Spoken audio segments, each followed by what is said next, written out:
Ahora sí. Muy buenos días.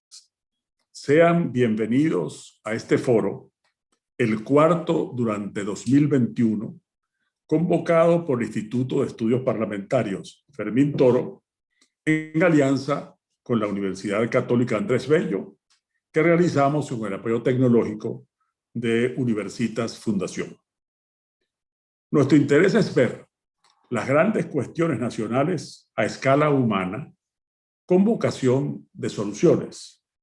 Nuestros ejes temáticos de este año son instituciones que atienden principalmente a la estructura estatal y no descuida los cambios que afectan las relaciones internacionales de Venezuela, economía y trabajo, y grupos sociales vulnerables, con acento en mujer, jóvenes y grupos indígenas. El tema de hoy, por un Banco Central útil, claramente se inscribe en los ejes temáticos de instituciones y economía y trabajo, y nos afecta a todos. Una novedad de la Constitución de 1999 fue que las normas relativas al Banco Central de Venezuela se consagraran en ella y no en la ley como ha sido desde su creación en 1939. Idea del propio López Contreras, según el doctor Egaña, principal redactor del proyecto introducido al Congreso originalmente en 1937. La constitucionalización, en principio, fortalece porque jerarquiza y fija principios a los cuales la ley debe atenerse. Pero sabemos que en la vida real, las referidas al ente no han corrido mejor suerte que otras disposiciones constitucionales. ¿Y qué dice la Constitución? Que el objetivo fundamental del Banco Central de Venezuela es lograr la estabilidad de precios y preservar el valor interno y externo de la moneda, que es autónomo en la formulación y ejercicio de las políticas de su competencia, que son la política monetaria, regular la moneda, el crédito y las tasas de interés, administrar las reservas internacionales, participar en el diseño y ejecutar la política cambiaria y otras que establezca la ley. Eso es el artículo 318.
La verdad que no sé a partir de qué momento se interrumpió. ¿Tú te diste cuenta?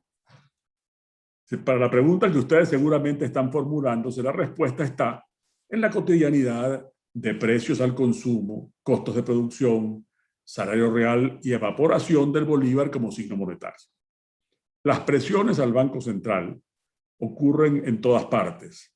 Su relación con los gobiernos es siempre tensa y de tanto en tanto su autonomía se vuelve polémica. Pero en realidad nos aconseja que al final siempre es mejor defenderla. Máxime en los países en vías de desarrollo con institucionalidad más precaria. En los desarrollados, sin embargo, se nota el deseo miope de los gobiernos de engendrar sensación de bienestar con propósitos electorales.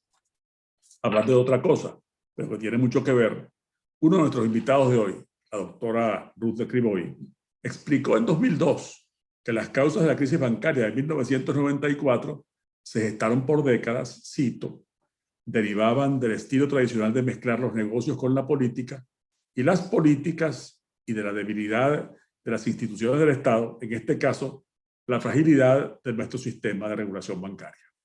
¿Qué podríamos decir hoy? Aunque se note, no es del caso invocar la antigua condición de defensor de la autonomía del Banco Central en quien habla. Es que las razones históricas, políticas, monetarias, fiscales y económicas son abrumadoras. ¿Qué es un Banco Central útil? Pues uno que sirva a Venezuela, a toda Venezuela, a la de hoy, sin olvidar las lecciones de los errores y aciertos de la de ayer y con vista puesta en la Venezuela de mañana. En nombre del Instituto Fermín Toro, agradezco a nuestros panelistas haber aceptado nuestra invitación. Es un honor contar con la participación de la doctora Ruth de Criboy, expresidenta del Banco Central y académica de las ciencias económicas. A ella nuestra gratitud, que también lo es para el distinguido profesor de macroeconomía en la Universidad Metropolitana, el magíster Hermes Alexander Pérez, y para Ángel Alvarado, estudioso y laborioso economista y político de las nuevas generaciones. A todos ustedes en la audiencia, gracias por su compañía y por su moderación a Jesús Llanes, ciudadano prestado a la política, como él se autodefine, diputado de la Asamblea Nacional del 2016 al 2021, a quien dejo con ustedes para que modere el foro de hoy. Muchas gracias.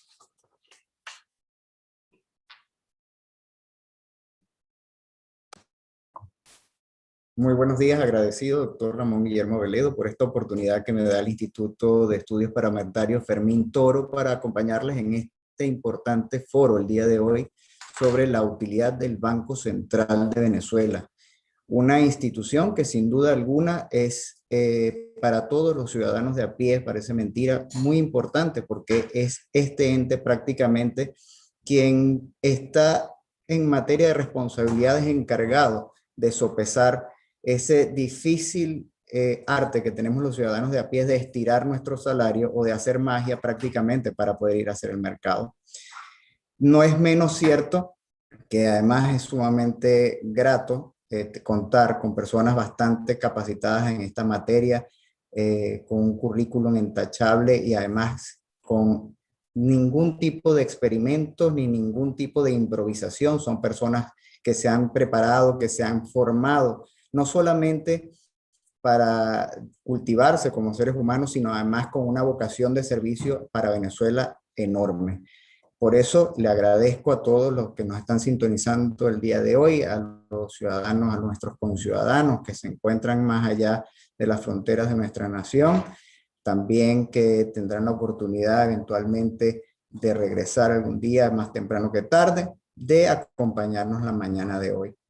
Hoy contamos, por supuesto, con 3 invitados de lujo, como ya lo manifestaba el doctor Ramón Guillermo Aveledo, la doctora Ruth de Criboy, el profesor doctor Hermes Pérez y el doctor Ángel Alvarado, también diputado de la Asamblea Nacional 2016-2021, que además gozan de una credibilidad intachable y nos van a colaborar el día de hoy para disertir sobre las políticas que debe implementarse en un banco central que sea realmente útil para los venezolanos, para los conciudadanos de a pie y que podamos entender también dentro de esta fantasía económica que se está viviendo hoy en día en Venezuela, y digo fantasía sin ánimo de menospreciar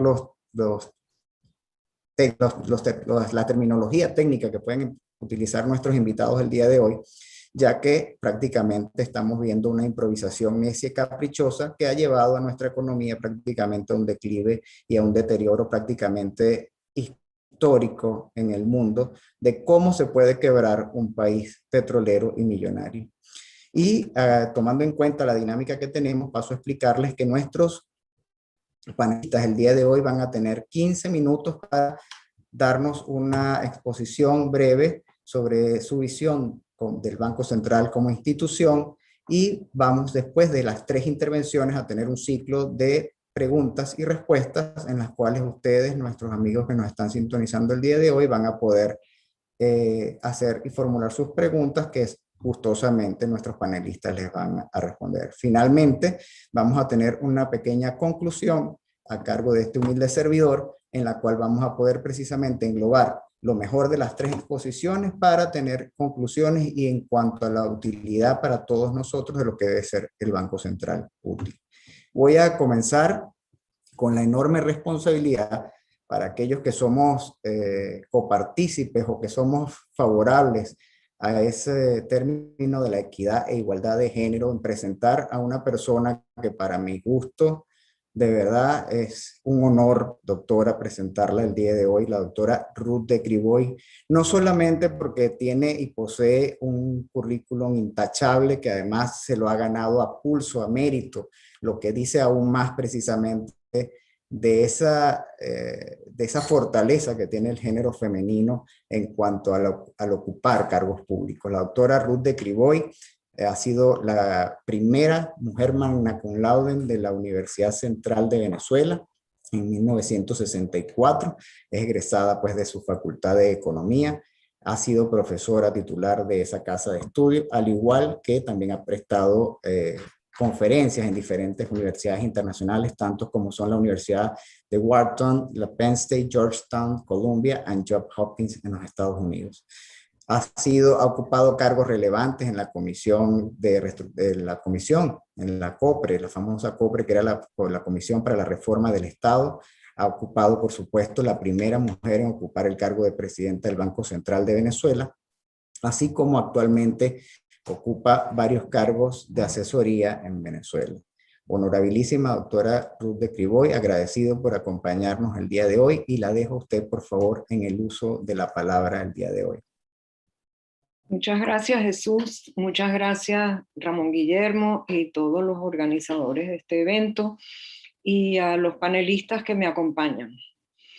Es un gran placer participar en un debate que considero inusual, porque nos han puesto la tarea de debatir en torno a un Banco Central útil. Debate interesante porque la tarea que tenemos por delante en nuestro país es realmente diseñar un Banco Central útil. Y ahí viene la primera pregunta. ¿Útil para qué? ¿Útil para quién? ¿Y cómo lograrlo? Un banco central es el único ente de un país que es capaz de crear dinero. Por lo tanto, en él convergen intereses en conflicto. Los gobiernos siempre necesitan más dinero del que tienen para atender necesidades sociales, planes especiales, contingencias como por ejemplo la pandemia, un terremoto, una guerra o una crisis financiera. También necesitan dinero para atender proyectos políticos de muy variada índole y que no viene al caso debatir. Otro grupo de la sociedad que necesita dinero son los productores. Necesitan financiamiento, querrían pagar menos intereses, quisieran tener más fondos disponibles y tienen una legítima necesidad de capital de trabajo. Los ciudadanos de a pie, los que tenemos que ir al mercado, necesitamos financiamiento para comprar viviendas, para complementar el ingreso, necesitamos apoyo al desempleo, necesitamos pensiones. Por algo nos dicen en el primer año de economía que las necesidades son ilimitadas y que los recursos son limitados. Y de allí viene nuestra profesión. Un banco central, en teoría, puede crear dinero en forma ilimitada, pero eso es dañino porque trae inflación y la inflación es un mal que corroe y empobrece a la sociedad.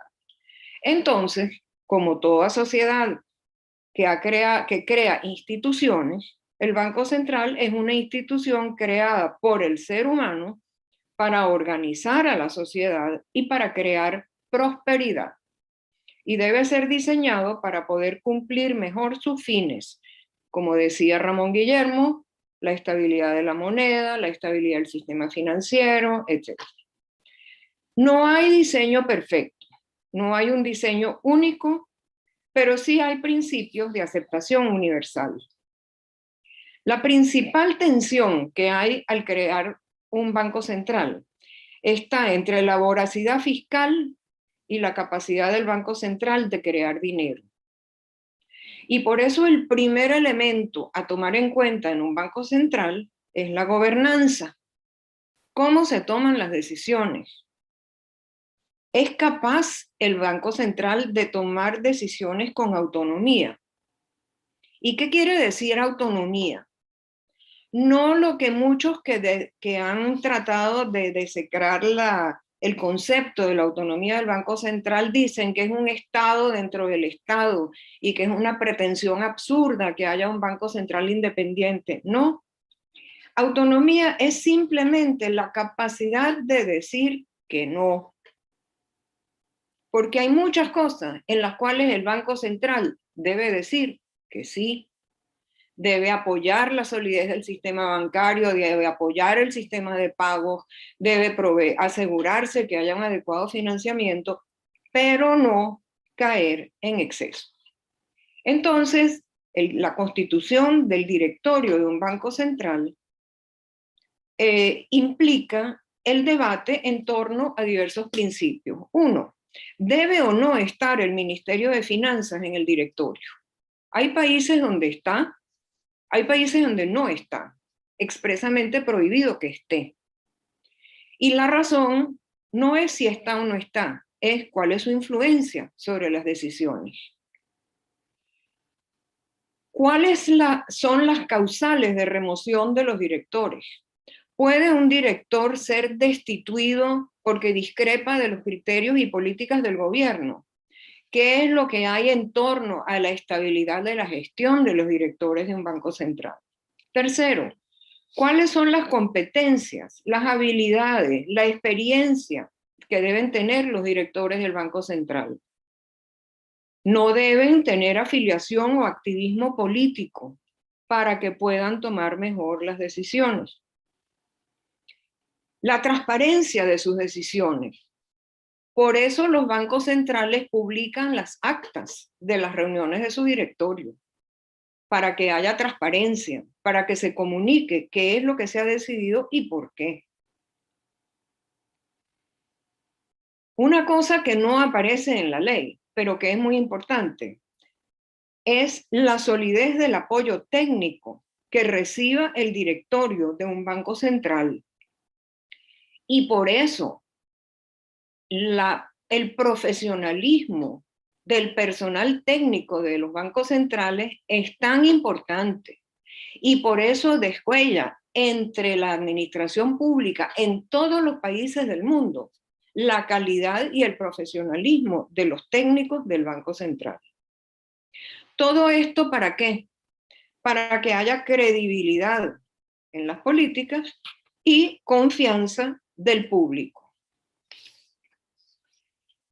Hay normas que regulan la provisión de financiamiento al fisco y ahí se puede ir de todo a la nada. Lo que rige en Venezuela hoy es la ley del todo. El Banco Central puede dar financiamiento ilimitado al gobierno a través de la compra de pagarés de PDVSA. Huelga comentar los resultados que eso ha tenido en términos de inflación y mal desempeño de la economía.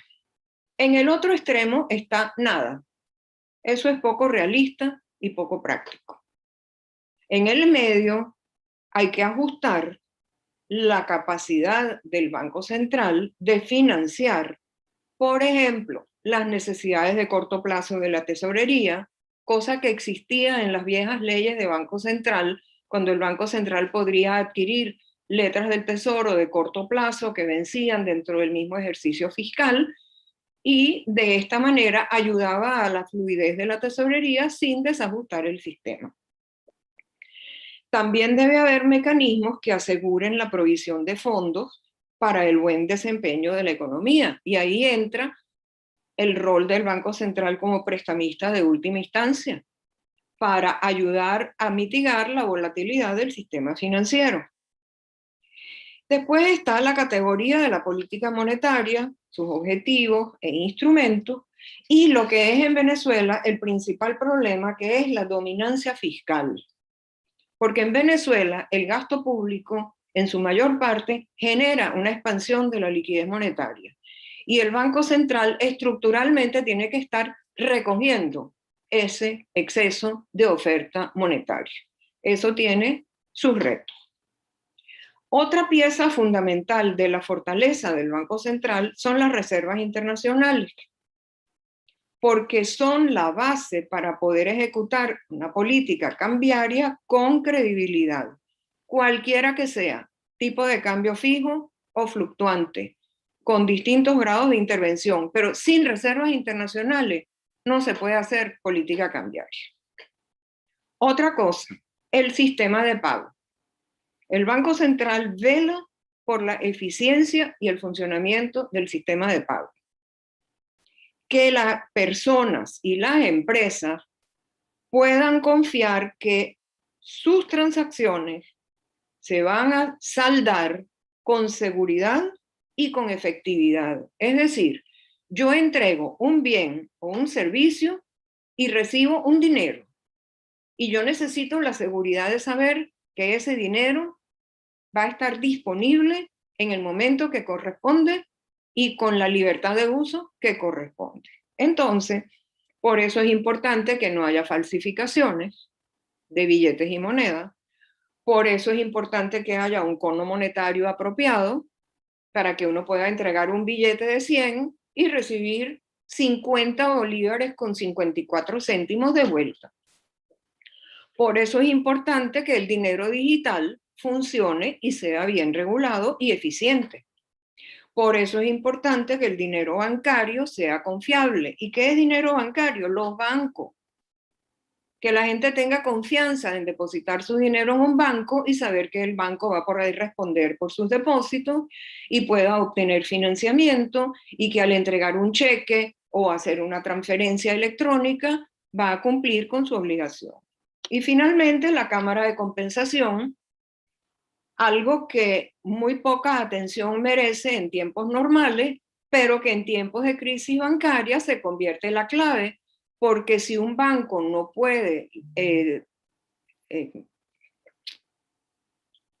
cumplir con sus obligaciones en la Cámara de Compensación, queda fuera y el sistema de pago se derrumba.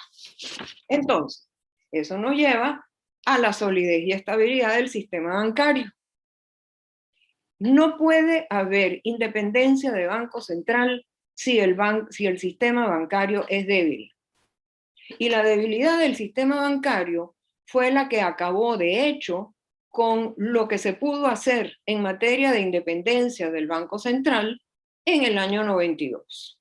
Las debilidades del sistema bancario hicieron explosión en el año 94, producto de una complejidad de causas, y eso convirtió al Banco Central en otra cosa y descarriló el proceso que había.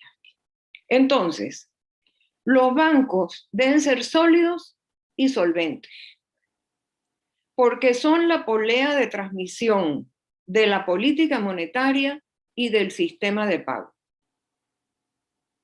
Los bancos tienen que poder responder por el dinero de sus depositantes y tienen que proveer el crédito necesario para el funcionamiento de los negocios.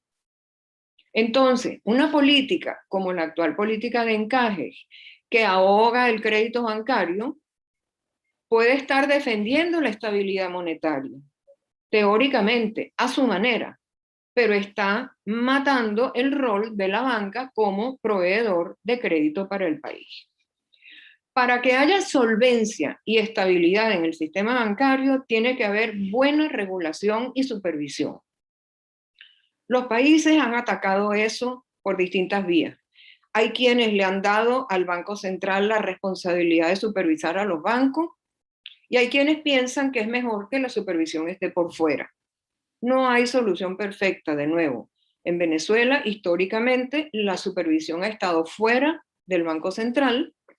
Quizá los resultados hubieran sido distintos si hubiera estado dentro, pero eso cae en el terreno de la hipótesis y lo que toca es debatir a futuro cuál es el mejor arreglo.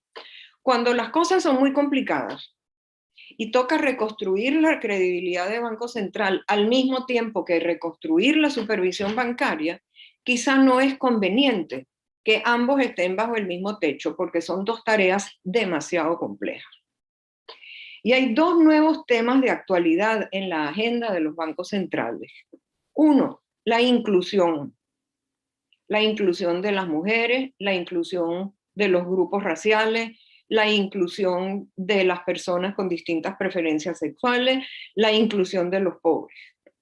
Y el ambiente, porque se ha visto que el ambiente genera riesgos de estabilidad financiera importantes y por eso hay toda un área de estudio y de innovación para hacer a los bancos centrales sensibles a los temas ambientales. Ahora, un banco central no existe en el vacío. Es parte del andamiaje institucional del país y ya lo han mencionado. Las instituciones fiscales, el Banco Central y la coordinación interinstitucional, que son todos ellos aspectos clave del diseño institucional. Las instituciones fiscales tienen que tener una autoridad central, tienen que tener normas claras para la ejecución de las políticas de ingresos y gastos, tiene que haber normas que regulen el endeudamiento público.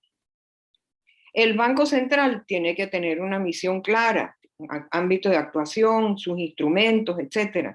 Y la coordinación interinstitucional, que es crítica.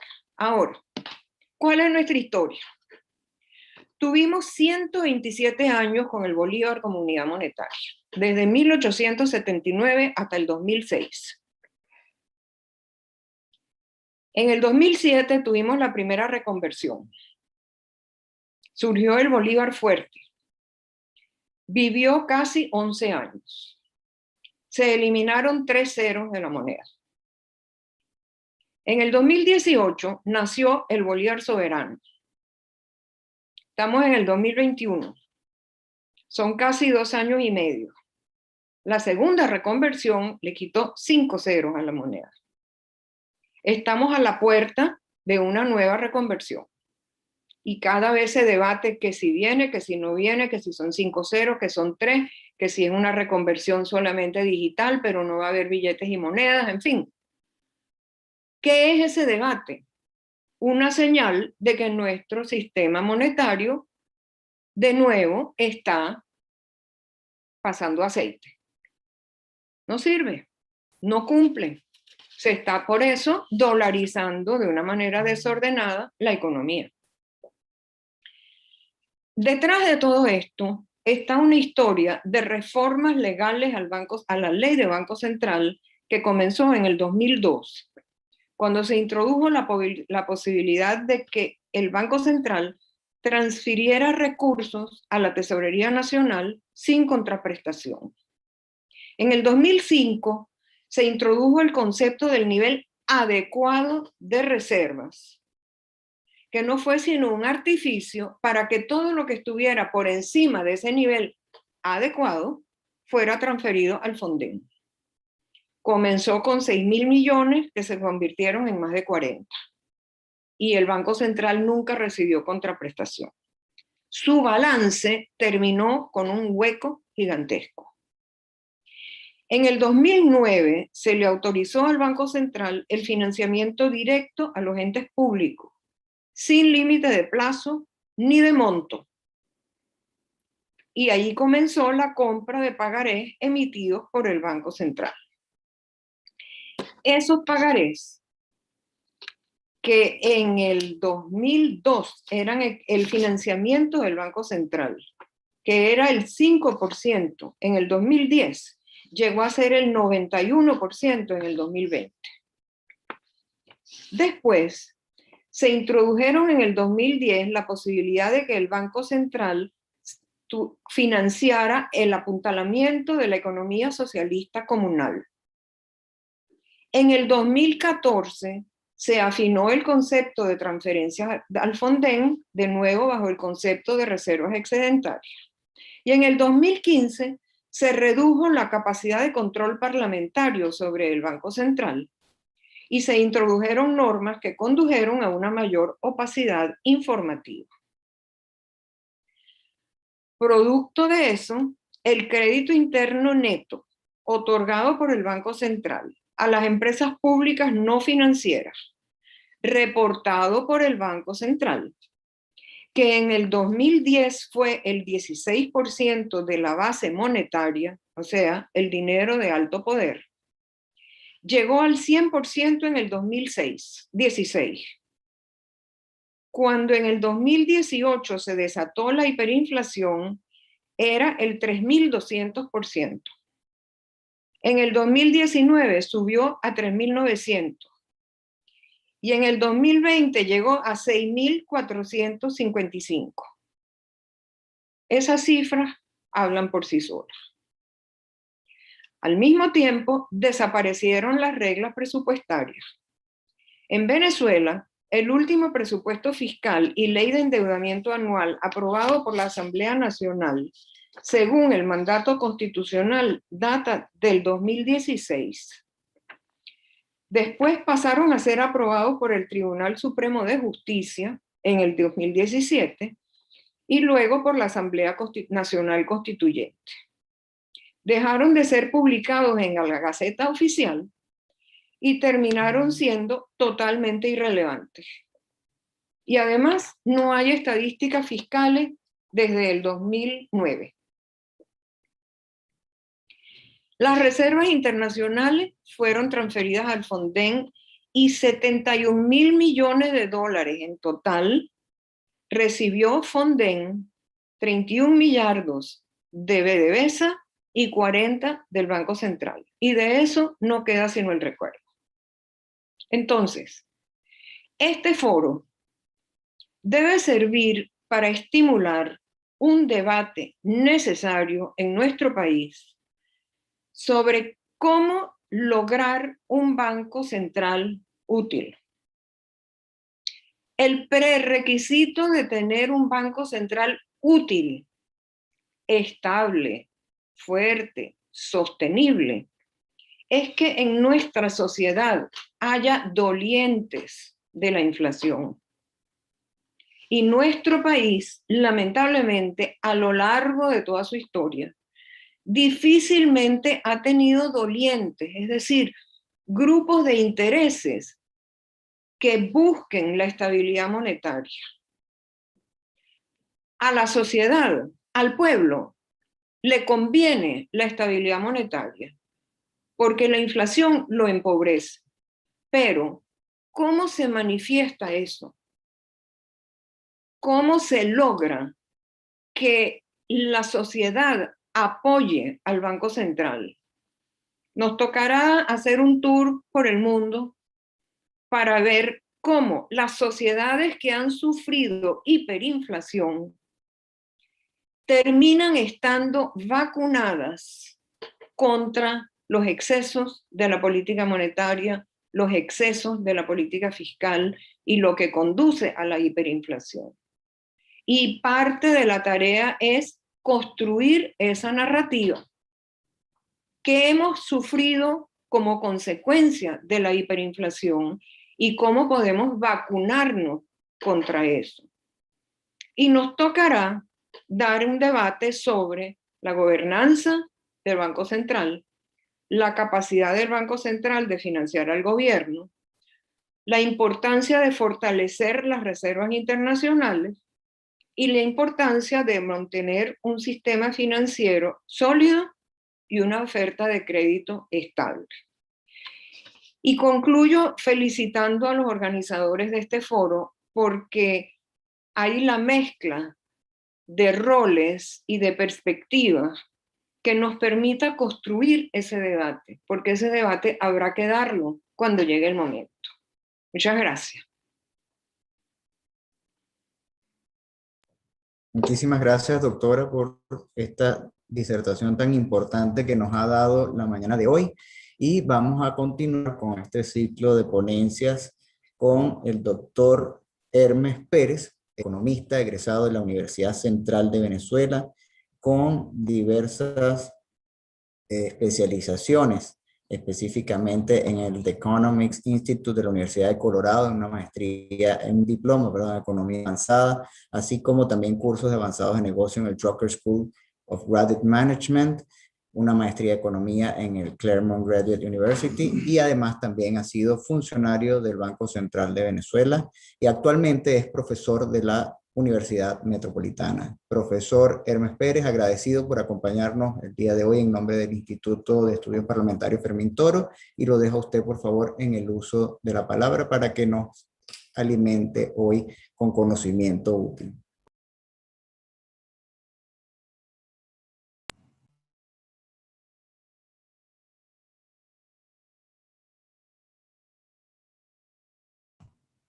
Ahora sí. Buenos días, gracias por la invitación. Voy a proceder a compartir la presentación que traje hoy. Sí.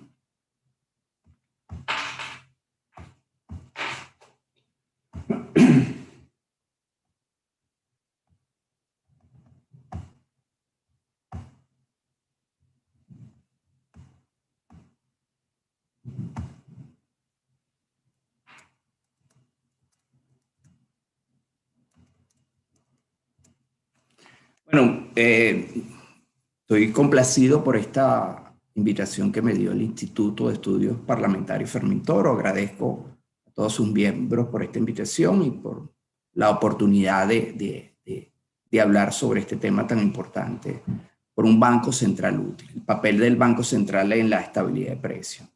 Quiero arrancar con una pequeña anécdota que me pasó en 1994, estando en clase. Invitado a un foro donde el expositor era el profesor Milton Friedman, Premio Nobel de Economía. En ese entonces, él estaba con su esposa Rose visitándonos y entonces estaba dando una disertación sobre la función de los bancos centrales. Yo en ese entonces era funcionario activo del Banco Central de Venezuela y en una parte de la charla el profesor Milton Friedman afirmó: hay que quemar a los bancos centrales. Ustedes se imaginarán mi sorpresa, mi disgusto, siendo yo un funcionario activo, oír a una personalidad de esta envergadura pronunciar estas palabras. Podía entender la parábola, por así decirlo, esta parábola bíblica que él trataba de ilustrar. Sin embargo,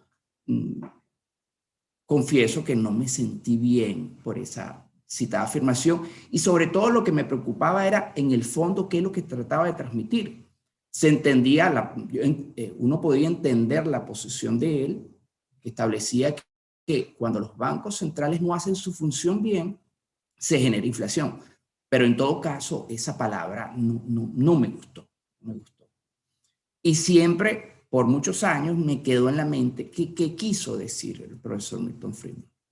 Resulta que en agosto de 2018, previo al proceso de reconversión monetaria, el Banco Central le prestó a PDVSA el aumento de los préstamos del Banco Central a través de los famosos documentos que llevaba PDVSA al Banco Central fue de 1.536%.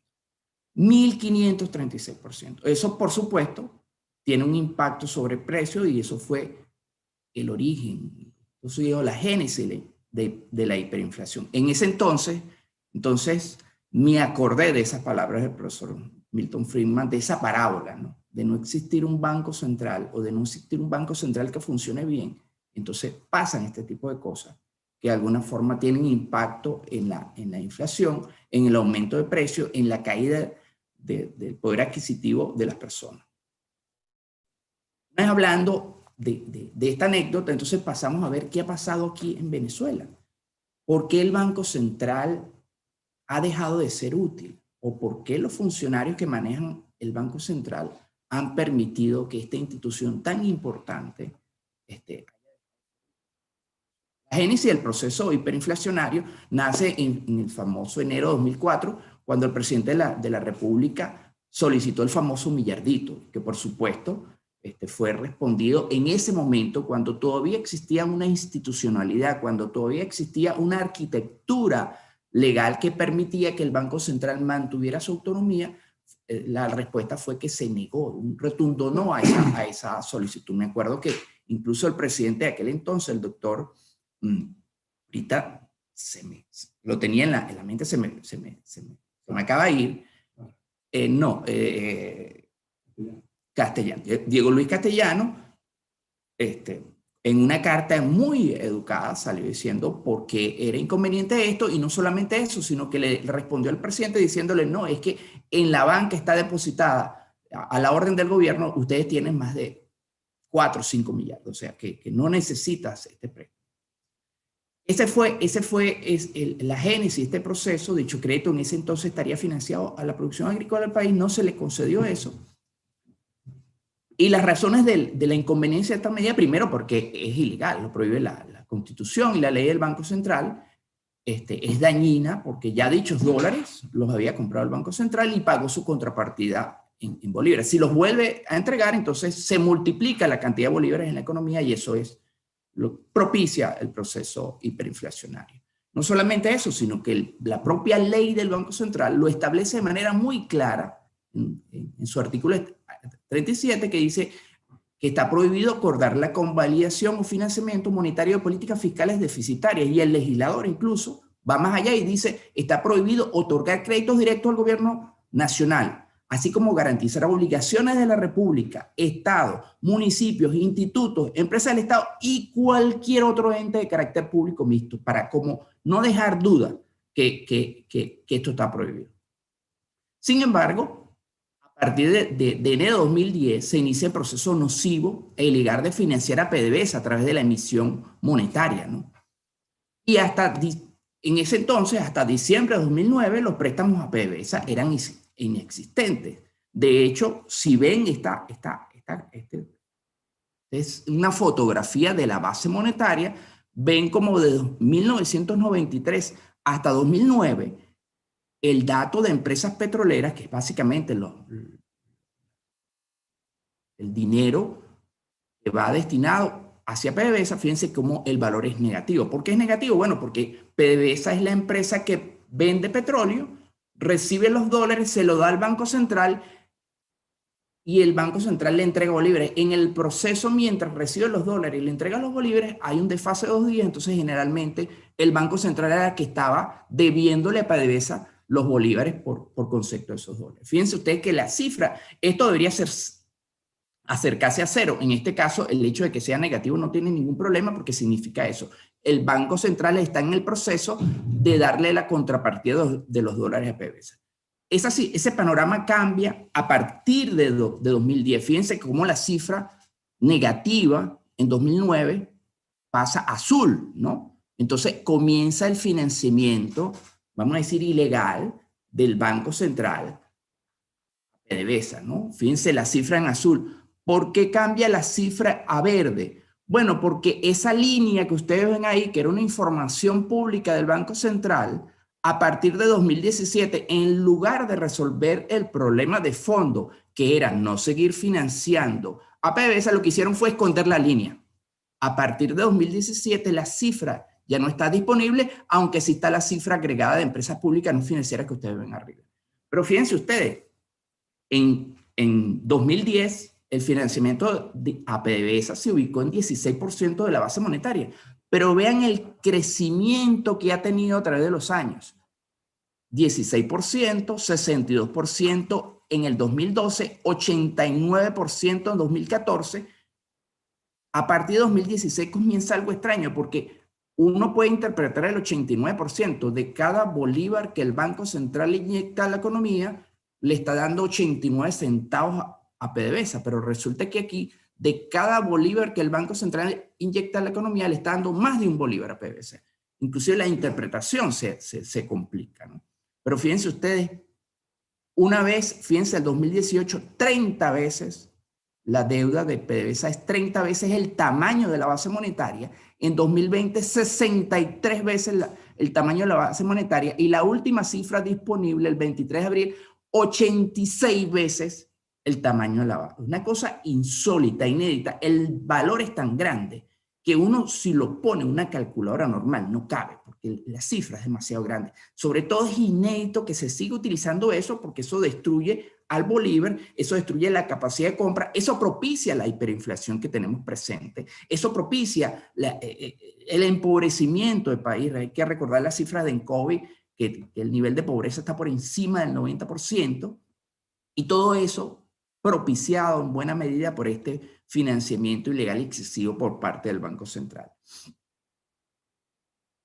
Por otro lado, fíjense ustedes cómo nace la operación. La operación nace por la venta de un pagaré de PDVSA al Banco Central. Es una contabilidad muy ingeniosa, pero a la vez nociva.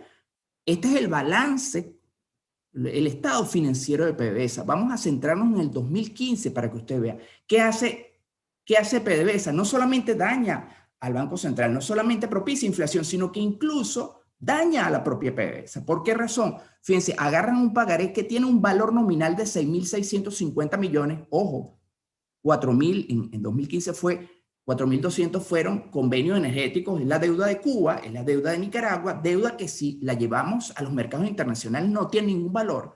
Se lo llevan al Banco Central. Nada más por llevar eso al Banco Central, PDVSA registra una ganancia de 8.000 millones de dólares. Fíjense, esto es en dólares, ojo, esto no es en bolívares. 8.000 millones de dólares. Llevo 6.000 y obtengo una ganancia de 8.000 millones de dólares por la venta del pagaré. Pero no solamente contento con eso, fíjense la ganancia cambiaria. 15.000 millones de dólares la ganancia cambiaria. Fíjense que este ingreso financiero, ¿cómo una empresa petrolera tiene ingreso financiero? Bueno, de esta forma, ¿no? Fíjense, 2010, 2011, 2012, esto suma alrededor de 67.000 millones de dólares en ese lapso. Esos 67.000 millones de dólares nunca ingresaron al país.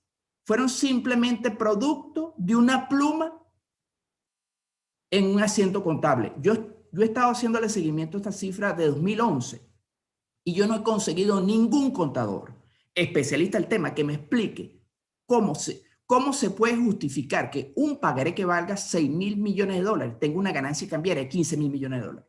Yo no he conseguido a nadie que me pueda explicar eso. Pero otra cosa, ¿por qué daña PDVSA? Fíjense los ingresos de PDVSA en 2015. Los ingresos por venta de crudo fueron 55.000 millones. Y miren los costos y gastos, 61.000 millones de dólares. Sin ese ingreso financiero, que es una pluma asociada a un pagaré, un invento contable, PDVSA estaría produciendo en pérdida. Eso pasó en 2015 y 2016. Si ven en el 2014, los ingresos por venta de petróleo fueron 101.000 millones y los costos fueron 100.000 millones. O sea, estaba en la rayita. O sea, prácticamente PDVSA dejó de producir beneficios, prácticamente en 2014. Y simplemente con este ajuste contable, con este invento contable, entonces taparon esa cifra. El daño a PDVSA es que cualquiera que ve este balance dice, no, PDVSA está obteniendo ganancias. No está obteniendo ganancias, ¿no? Eso pasa de 2010 hasta 2016. Yo simplemente les mostré 2015 y 2016 cómo esta contabilidad nociva de alguna forma esconde otra realidad. Bueno, y esto de alguna forma tiene impactos inflacionarios. Ya sabemos, estamos en el 4º año de hiperinflación, que comenzó formalmente en 2017. Ya les comenté que los préstamos a PDVSA en la última cifra de este año representan 87 veces la base monetaria, o sea que sigue el proceso hiperinflacionario. Lo lamentable es que no se oye la posibilidad de una solución a corto plazo. Por cierto, que el financiamiento a PDVSA nace en el 2010 y nace en el 2010 en un lapso cuando los precios del petróleo se ubicaban en $80. Es decir, que el gobierno estaba ávido, tenía ingresos petroleros abundantes y a pesar de eso comenzó este financiamiento nocivo a través del Banco Central. Esto de alguna forma ha propiciado cosas como esta que ya la estamos viendo. Nosotros en términos de ingreso per cápita somos el país más pobre de Latinoamérica, de 33 países. Ya nos pasó Haití, ya nos pasó Nicaragua. O sea, Venezuela en el 2013 tenía un Producto Interno Bruto que se ubicaba por los 350.000 millones de dólares y ahorita tenemos un Producto Interno Bruto que se ubica por el orden de los 46.000 millones de dólares. Fíjense ustedes el tamaño, de 350.000 millones de dólares a 46.000. O sea, estamos en una economía enana. Nos pasaron prácticamente, nosotros éramos el cuarto país más grande de Latinoamérica. Estamos compitiendo con Argentina, teníamos encima a Brasil y teníamos a México. Nos pasaron prácticamente todo el mundo, todo el mundo. Estamos ahorita en la cola en esos términos. Ahora, ¿pero por qué le abro? No solamente este proceso nocivo erosiona la capacidad de compra y propicia pobreza, tenemos la única hiperinflación del mundo, sino que cuando hablamos de actividad económica, cuando hablamos de Producto Interno Bruto, más del 60% del Producto Interno Bruto lo explica el consumo de la familia. Y la hiperinflación erosiona el consumo, es decir, que también la caída de la actividad económica, el desplome del Producto Interno Bruto, de alguna forma muestra las secuelas de este proceso de hiperinflación. Bueno, ideas finales. La génesis del proceso hiperinflacionario tiene sus raíces claras en el financiamiento excesivo y ilegal por parte del Banco Central. Esto tuvo su primer intento con la solicitud del famoso millardito negado por el BCB. Luego vinieron los cambios de la ley del Banco Central, ya la doctora Rubio escribió y los comentó, sus autoridades, la derogación del convenio cambiario número 1 que regulaba la venta de divisas obligatorias a PDVSA. La debilidad institucional y su falta de independencia impidieron el cumplimiento de una arquitectura que estaba hecha, legal, diseñada para evitar este ciclo nocivo. En 2010 se inició este proceso de financiamiento a PDVSA que sustentaba en una contabilidad creativa pero muy perniciosa, y se produjo en momentos que el déficit aumentó a pesar de que el precio del petróleo se ubicó a máximos históricos. Este ciclo se ha consolidado y lo más preocupante es que no existen señales de solución. Sin embargo, los graves problemas que afronta el país, como la hiperinflación, tienen una solución conocida que se puede implementar. No será una solución rápida, inmediata, pero si se detiene el financiamiento del BCB a PDVSA, se rompe este ciclo tan dañino y podemos ver a muy corto plazo una recuperación, una desaceleración de los precios, una recuperación de los ingresos y del salario y del consumo familiar. Con esto, bueno, quiero cerrar y quiero determinar la última parte. A pesar de esta situación tan complicada, el tema de la hiperinflación tiene solución. El Banco Central puede convertirse en un ente útil si logra detener este ciclo nocivo, y eso permitiría entonces la desaceleración de los precios y la recuperación de la capacidad de compra de la familia venezolana. Eso es todo. Muchísimas gracias, doctor, por esta exposición que nos ha hecho la mañana de hoy. Vamos a continuar con este ciclo de foros y presentaciones. Ahora le doy el derecho de palabra a nuestro próximo conferencista, que es el economista Ángel Alvarado. El economista Ángel Alvarado es el fundador del Observatorio Venezolano de las Finanzas Públicas y diputado a la Asamblea Nacional del periodo 2016-2021. Es economista egresado de la Universidad Católica Andrés Bello y actualmente candidato a un doctorado de Economía en la Universidad Católica Andrés Bello, y es profesor de la Universidad Monte Ávila. Amigo Ángel Alvarado, queda usted por favor en el uso del derecho de la palabra. Muchas gracias, colega, y saludo a todos los colegas que están aquí presentes. Encantado de participar en este foro y voy a compartir una presentación también para tratar de compartir algunas ideas, algunas experiencias del periodo parlamentario y del trabajo que nos tocó hacer, ¿no? Este foro sobre el Banco Central como institución independiente de los poderes, ¿no? Y bueno, yo como parte de un poder público nacional que se encargó de tratar de salvar la institucionalidad del Banco Central, quisiera compartir algunas experiencias, ¿no? Cuando, me parece que es 23 de diciembre del año 2015, se hace una reforma a última hora, vía habilitante de la ley del Banco Central, y básicamente despojándole a la Asamblea Nacional la capacidad de control sobre esta institución. la primera rueda de prensa que a mí me toca dar en la Asamblea Nacional, y la primera ley que trabajé y que trabajó la Asamblea Nacional fue la reforma de la ley del Banco Central. Y eso fue una pelea pues sumamente importante que se dio ese año, precisamente el año 2016, entrando en el nuevo periodo legislativo. Yo quisiera mostrarles las reformas muy rápido, ¿no? Porque creo que aquí ya todo el mundo las conoce, pero un resumen de lo que fue esa reforma 2015 y de lo que nosotros tratamos de recuperar luego, que básicamente era volver a poner, la reforma que hicimos nosotros en 2016 fue poner en la ley lo que decía la Constitución. Y el Tribunal Supremo básicamente lo que terminó diciendo es que esa ley era inconstitucional, diciendo pues que básicamente la Constitución era inconstitucional, porque la reforma que nosotros hicimos a la de 2015 fue colocar lo que decía la Constitución, sin ánimo de una gran polémica, sin ánimo de un choque de poderes, era salvar a Venezuela de un proceso hiperinflacionario. O sea, fíjense, las 22 reformas, las 22 modificaciones que tiene la ley de 2015, 18 tienen que ver con la capacidad de control de la Asamblea Nacional, ¿no? Y cuando uno va revisando, y un poco quiero mostrarles estos apuntes que yo tenía, ¿no? Este artículo 9 fue eliminado en cuanto que será ratificado por el voto de la mayoría de los miembros de la Asamblea Nacional. Y en caso que la Asamblea rechace dos candidatos sucesivos, bueno, la Asamblea Nacional ratificará. Esto fue eliminado, se le quitó esa potestad de control de la Asamblea Nacional.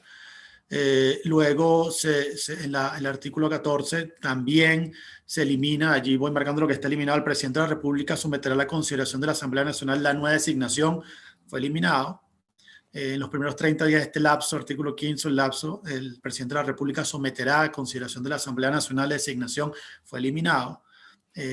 Luego, la Asamblea Nacional, mediante el voto de la mayoría de sus miembros, fue eliminado. Para aquellos directores designados por la Asamblea Nacional, el procedimiento contempla el registro por lo menos el triple de los cargos vacantes que deben cubrirse, fue eliminado. El artículo 17 fue eliminado. El artículo 19 fue eliminado. Y así poco a poco pues vamos viendo cómo toda la capacidad de control que el legislador le ha dado a la Asamblea Nacional fue eliminado en esta reforma de 2015. La remoción deberá adoptarse con el voto de las 2/3 partes de los integrantes de la Asamblea Nacional, fue eliminado. En el artículo 27 fue eliminado el incumplimiento sin causa justificada del objetivo y las metas del banco, dará lugar a remoción del directorio mediante la decisión adoptada por la Asamblea Nacional con 2/3 partes de sus integrantes, fue eliminado. El artículo 31 también que daba a la Asamblea, a la sociedad la necesidad de que, o la capacidad de pedir al Banco Central la publicación de actas de la Junta Directiva en cuanto a sus reuniones periódicas de la política monetaria, fue eliminado. En el número 2, el numeral 2 del artículo 36 fue eliminado. Y bueno, y así todo esto, lo que yo estaba revisando y quería mostrarles era cómo básicamente toda la reforma de 2015 fue cortar con tijera la posibilidad de control que tenía la Asamblea Nacional o sus comisiones de acceder a información, como este artículo 31, o básicamente de controlar al Ejecutivo Nacional. Entonces, bueno, eso fue la primera, apenas llegamos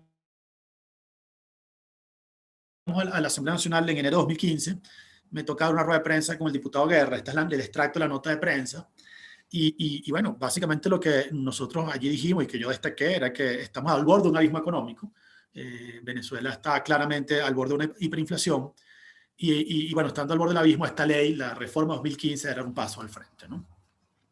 Era dar un paso al frente en esa dirección, ¿no? Y básicamente allí yo cito esta nota porque yo básicamente para preparar esta charla me remonté a ese periodo de la elección como diputado y la juramentación en el cargo y lo que pasó en ese tiempo, que es esta reforma, ¿no? O sea, fuimos electos un 6 de diciembre de 2015, vino la reforma el 23 de diciembre y fuimos juramentados el 5 de enero. Y en ese periodo pasó toda esta reforma y la primera rueda de prensa, la primera declaración es decir, esto es, realmente estamos al borde de un precipicio. en ese momento la respuesta a la brecha fiscal que había era una reforma que le otorgaba más poder al Ejecutivo, que socavaba seriamente la independencia del Banco Central, y no había respuestas por parte del Ejecutivo de cómo resolver el déficit fiscal, de cómo resolver el tema de la deuda, cómo resolver el problema del gasto público. No había ningún tipo de propuesta por parte del Ejecutivo Nacional y tampoco del Banco Central. Y eso básicamente nos llevó gran parte de todo ese año 2016 en esa lucha por tratar de revertir la reforma 2015. Me parece que es la tercera semana de marzo de 2016, aprobamos la reforma de la ley de Banco Central, básicamente colocando, o sea, una reforma demasiado detallada. De hecho, yo era de los que pensaba que había que hacer una reforma mucho más amplia. Los compañeros que tenían más experiencia política decidieron o nos recomendaron colocar en la reforma 2016 únicamente lo que dice la Constitución, que el Ejecutivo no puede financiarse, el Banco Central no puede financiar al Ejecutivo, ni directa ni indirectamente. Eso fue lo que mandamos a la promulgación, y eso fue lo que el Ejecutivo Nacional mandó al Tribunal Supremo de Justicia, declarando esa reforma como inconstitucional, siendo que la reforma lo único que tenía era lo que decía la Constitución. Entonces, por supuesto, vino una época muy difícil. Sabes muy bien que la Asamblea entró pues, en aquello que llamaron desacato y en todo este conflicto institucional que fue pues, bueno, tan dañino para el país.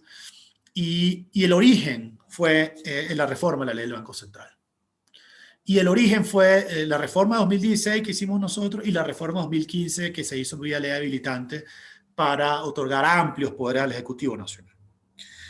Bueno, eso hizo que yo acudiese al Banco Central el 8 de diciembre de 2016. Allí está la carta que consigné y está el recibido. Y básicamente en esta carta de 2016, por supuesto en esa época no había, creo que no había, sí, ya estaba electo Donald Trump, pero no había tomado posesión del cargo, no había sanciones, no había presidente con gobierno interino, no había nada de esto, ¿no? Y básicamente en esa carta yo le escribí a Merentes diciéndole en mi condición de diputado que Venezuela iba a una hiperinflación. O sea, sus políticas están llevando a Venezuela a una hiperinflación. Exigía tres cosas: la publicación de estadísticas, la aplicación de la reforma a la ley de 2016 y la unificación cambiaria, ¿no? Y bueno, básicamente una carta no muy detallada, no muy técnica, una carta más política, pero expresando bueno, mi preocupación respecto a lo que venía. Es decir, la reforma 2015 colocó las bases para un control o una falta de control absoluta por parte, o una pérdida de independencia del Banco Central respecto al Ejecutivo, una ausencia de la capacidad de control de la Asamblea Nacional, precisamente por la victoria que se ha logrado el 6 de diciembre de 2015, y el gran perdedor de todo este proceso, y está puesto en la carta, va a ser el pueblo venezolano. Bueno, creo que no había que ser tampoco Milton Friedman para predecir que venía una hiperinflación. Creo que era un gran consenso entre los economistas, pero era bueno que eso quedase escrito por escrito, y yo quería que eso quedase consignado ante el Banco Central. Y que quedase consignado en el Banco Central y en la Asamblea Nacional, y que quedase para la historia. Porque nos han tratado de vender la narrativa de que las sanciones y tal vez en el futuro, cuando se quieren estudiar estos temas, hace falta que se haga esta reconstrucción histórica, de que no fue nada de eso lo que generó la hiperinflación, sino un proceso premeditado, muy bien diseñado, de socavamiento de la independencia del Banco Central, de socavamiento de la capacidad de control de la Asamblea Nacional. Y eso hizo entonces que nosotros ese diciembre ya de 2016 tomásemos un periodo base para empezar a tomar una encuesta de precios en base a la encuesta de hogares, la cuarta encuesta de hogares, y empezar a medir la variación de los precios en Venezuela, porque no cabía duda de que el año 2017 era un año en el cual Venezuela entraba en una hiperinflación. Y bueno, eso hizo que fundásemos el Observatorio Venezolano de Finanzas, precisamente tomando como base esa carta que yo mando a Merentes, en la cual ya teníamos había una concepción de empezar a levantar la variación de los precios, debido a nuestro esfuerzo político de evitar la aplicación de la reforma 2015, el esfuerzo por lograr la reforma 2016 y el fracaso en esos esfuerzos políticos. bueno, nos llevaron a decir que hay que medir los precios porque para la historia tenemos que documentar todo este proceso. Y bueno, y teníamos que documentar los precios porque también por la reforma 2016 el Banco Central se le otorgaba la posibilidad de reservarse la publicación de estadísticas, y nosotros con el Observatorio Venezolano de Finanzas, adscrito a la Comisión de Finanzas, empezamos a hacer el levantamiento de precios, y allí en la línea azul pues tenemos los que le íbamos levantando el observatorio, y en línea esta línea más anaranjado, lo que fue publicando con mucho retraso, incluso con años de retraso, luego el Banco Central de Venezuela. Y bueno, creo que si no hubiésemos hecho este esfuerzo, es posible que el Banco Central todavía nos debiese las cifras. Es posible que la manipulación de la estadística hubiese sido mayor a la que posiblemente hay. Y es posible que los venezolanos hubiesen estado en una situación de incertidumbre mucho mayor en un esfuerzo del Ejecutivo de declarar una guerra sin cuartel al bolsillo del venezolano. Entonces, bueno, ahí están las estadísticas. Como siempre, estos son variaciones de precios de una muestra que puede estar sujeta siempre a estimaciones de la muestra, pero queda para la historia nuestro esfuerzo por evitar esto y el responsable directo de esta situación, que fue la reforma en el año 2015. Muchas gracias, Jesús, y quedo abierto a las preguntas de ustedes. Muchísimas gracias, Ángel, por esta exposición el día de hoy. Vamos a dar comienzos al ciclo de preguntas y respuestas. Hasta el momento tenemos 3 preguntas por acá que están destinadas, unas para los 3 y una específicamente para el profesor, el doctor Hermes Pérez. La primera pregunta que tenemos por acá tiene que ver y dice: ¿consideran ustedes que el Fonden ha sido realmente útil para la economía venezolana? ¿Debe seguir existiendo? Esta pregunta está dirigida a los 3. Otra pregunta que está dirigida a los 3 dice: ¿consideran ustedes que una solución viable sea el establecimiento del dólar como moneda de curso legal? Una vez, por supuesto, no existan sanciones que permitan una negociación con la Reserva Federal de los Estados Unidos. Y la otra, específicamente para el doctor Hermes Pérez: ¿cuál, a su juicio, debe ser el papel de Petróleos de Venezuela en cuanto a la coordinación con el Banco Central de Venezuela? En orden de la palabra, vamos a darle el derecho a la doctora Ruth de Criboy para que nos responda, por favor, su punto de vista con estas interrogantes. Bueno, realmente es difícil pensar en una institución más opaca que haya manejado más dinero que el Fonden. Quienes defiendan la tesis de la creación y la existencia de ese ente deben asumir su responsabilidad y explicarle al país qué ha pasado con los fondos, qué hacen, cuánto tienen, dónde lo tienen, cuál es la contrapartida de los recursos que se han colocado allí y qué ha producido para el país. Y en ausencia de una respuesta clara, contundente y convincente, yo creo que la respuesta debe ser: esa es una institución que merece una auditoría a fondo, un esfuerzo de recuperación del dinero que allí fue y su cierre. En cuanto al dólar como moneda de curso legal, yo no creo que la dolarización sea la solución para Venezuela, porque dolarizar implica ceder espacios importantes de actuación en materia de política monetaria y cambiaria. Y los países que recurren a la dolarización lo hacen como la medida extrema, porque es imposible reconstruir la confianza en las instituciones nacionales. Cada día que avance nuestro país por el camino que lleva, se hace más difícil reconstruir esa confianza. Pero yo pienso que la tarea no está perdida y que hay espacios de actuación para construir la credibilidad en el Bolívar y aceptar que tendremos que convivir con un espacio dolarizado y un espacio en el cual subsista y prospere el Bolívar, como unidad monetaria y que eso se vaya corrigiendo con el tiempo. No creo que es cuestión de abolir el uso del dólar, porque es una realidad que el público recurre al dólar como unidad de cuenta, como instrumento portador de valor y como medio de pago. Y no se le puede quitar porque no hay nada que lo respalde, que lo reemplace. Pero en definitiva creo que es una pelea que vale la pena dar en el diseño de políticas cambiarias y monetarias apropiadas. Y todo esto pasa también por una reforma a fondo de PDVSA y una reestructuración de la industria petrolera, porque necesitamos los ingresos para sustentar todas estas políticas.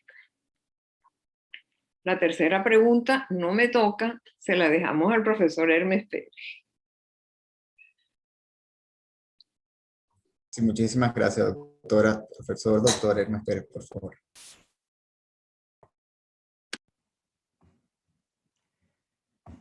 Bueno, no creo que pueda agregar algo más a lo que comentó la doctora Ruth de Criboy en relación con el Fonden.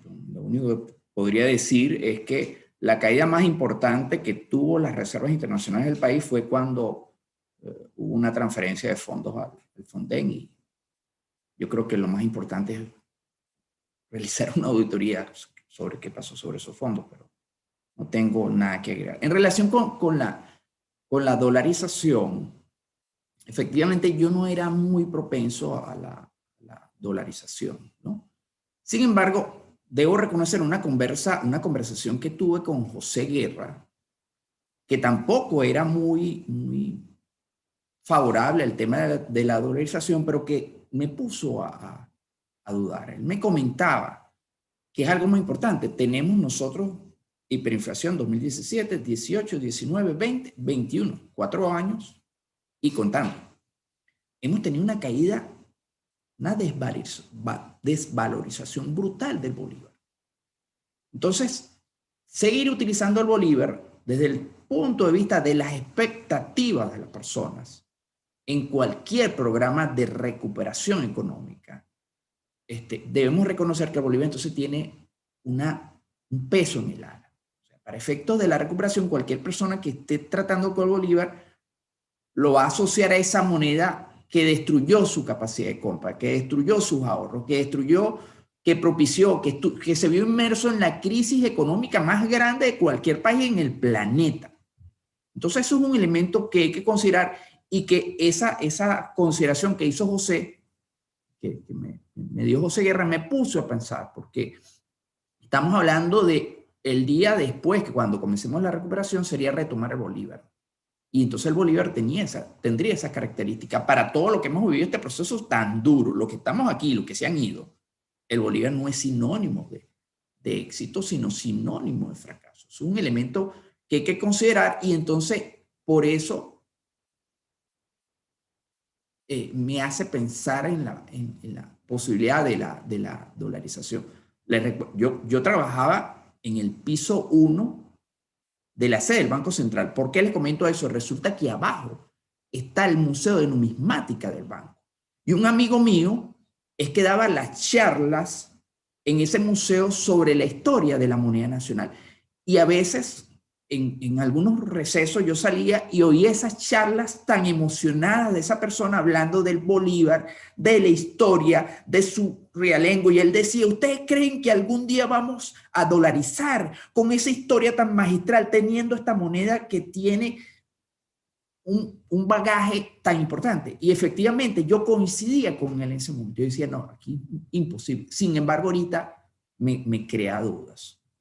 En relación con la pregunta asociada con PDVSA, efectivamente la relación PDVSA-Banco Central ha sido una relación espuria. Y en cualquier programa económico de reconstrucción, de estabilización del país, tenemos que evaluar bien esa relación Banco Central-PDVSA, porque ha producido, ya les comenté, ha producido un enorme daño en términos de hiperinflación, y ha producido un enorme daño para la propia PDVSA. Entonces, la relación como está en la actualidad, deberíamos evaluarla y debería propiciarse una relación distinta. Mucho daño hizo el hecho de que se eliminara el convenio cambiario número 1 que obligaba a PDVSA a vender todos los dólares al Banco Central. Eso hizo muchísimo daño bueno, y el proceso de financiamiento también. Muchísimas gracias, profesor Hermes Pérez. Ángel Alvarado, por favor.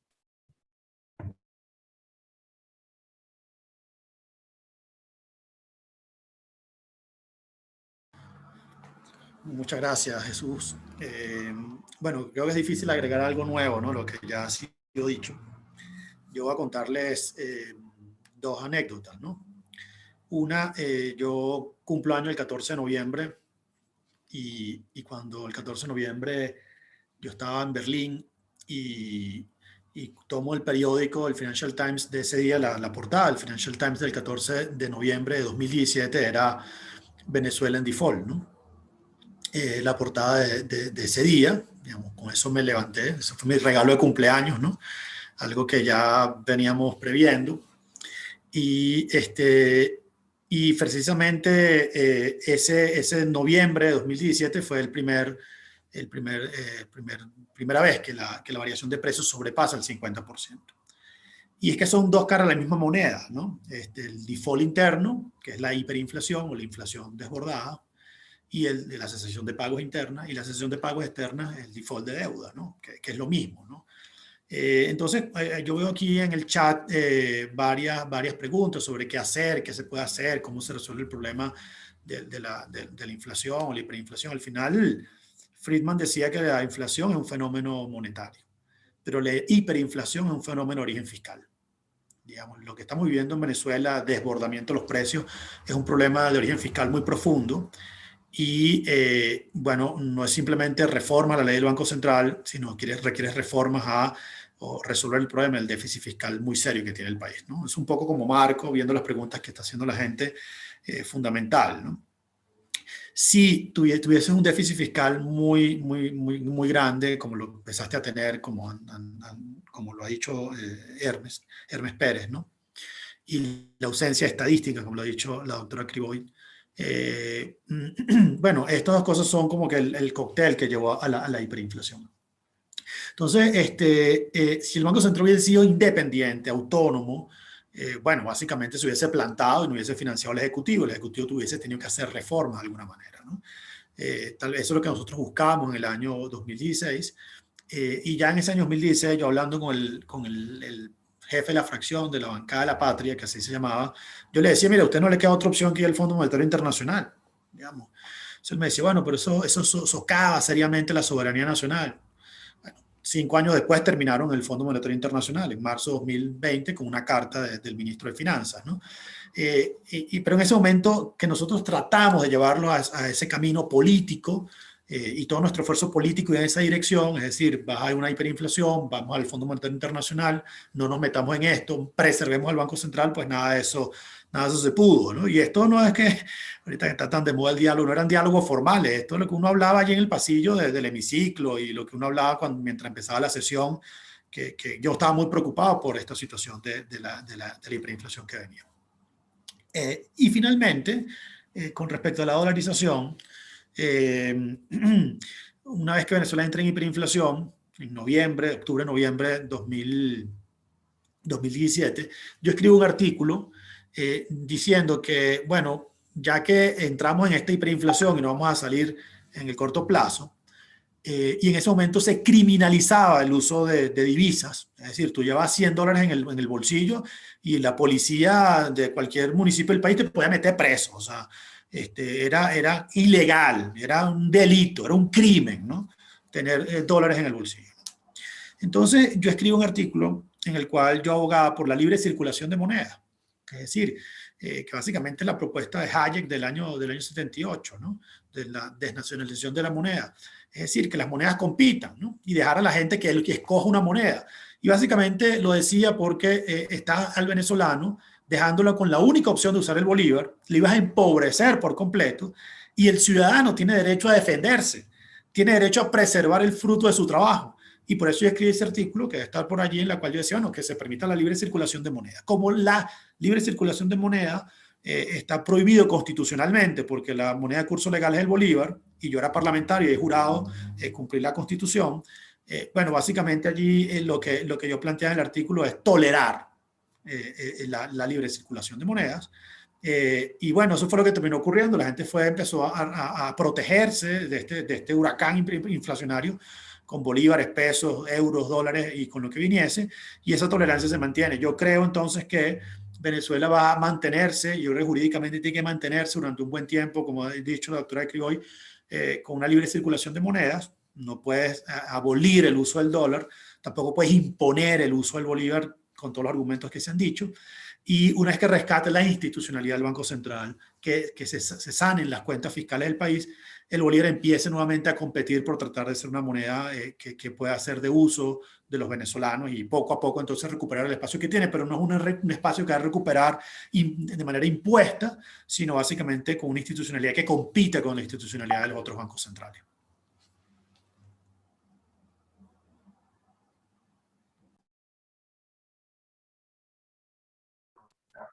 Sí, ¿Me permite? adelante, doctora. Sí, cómo no, adelante, breve doctora. comentario sobre el tema de la dolarización.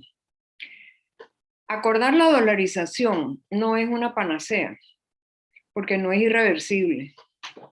Hay países que han asumido la dolarización y se han quedado con ella: Panamá, El Salvador, Ecuador, independientemente de las características individuales. Y hay un caso que casi dolarizó y después cambió, que es Argentina. Argentina creó la caja de conversión, fue una regla de oro que estabilizó y después lo deshicieron. Y tenerlo y deshacerlo también es muy negativo. Entonces, lo único que quisiera es introducir en este debate que las reglas que se establezcan tienen que poder ser duraderas. Y eso va más allá del Banco Central, como se ha dicho. Aquí está de por medio toda la temática fiscal y el contexto político, que no podemos olvidar. Sí, muchísimas gracias, doctora. Tenemos otras preguntas para acá. Nos preguntan para todos los panelistas.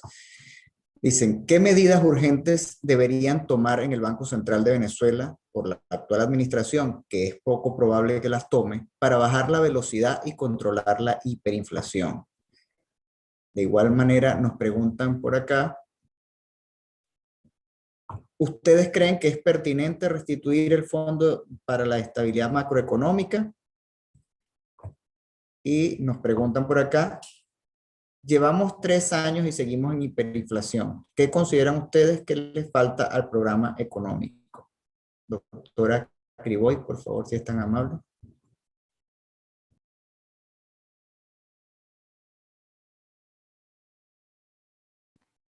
Ahora yo voy a proponer que cambien el orden.